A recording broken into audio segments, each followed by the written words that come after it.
So, good morning everyone. Sa ngayon, ang gagawin ko po ay pagpapainom ng aming mga kambing. So,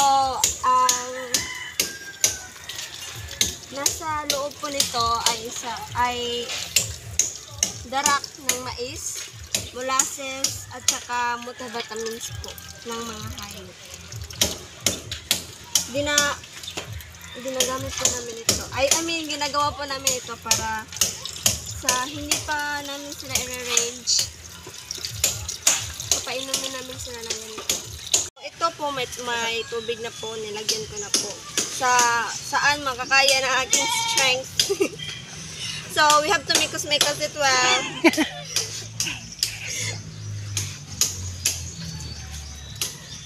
So, before na, may planggana doon namin ilalagay. May na din, may dalawang ganito na tubig na.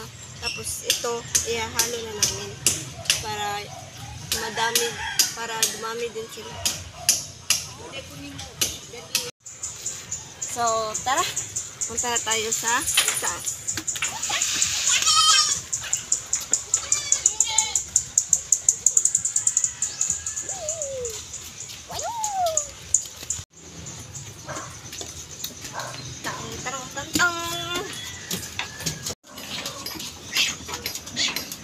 So, ayan na po, ihahalo na po natin. Siwot. Kailangan po talaga siya mauubos para hindi po masayang. Ayan. So, ito nga po pala si Jem, ang aming pure. Ang Lunubian, at si Liberty, dalawang anak ni Liberty, si Star at saka si Orbet, at saka si Mukang. Unang anak ni Liberty sa amin, siya po. Tapos so ito nga po pala si Twinkle, anak ni Sonia yun? Oh, anak ni Cassie. Tapos ito anak ni Rafa. Pangalan niya po ay si Bubbles. Ito nga pala si Rafa.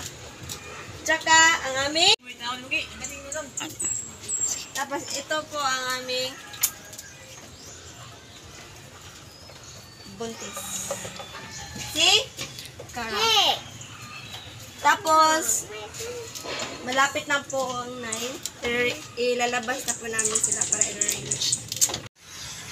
So, it's 9 na po ng umaga. Ilalabas na po namin ang aming mga kambing. So, tara!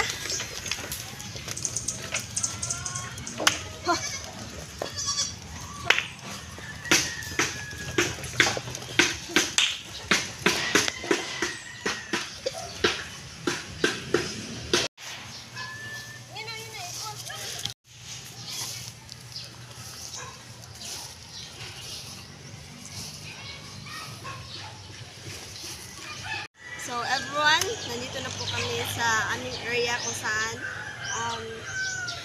amo siya i-arrange sa gawas.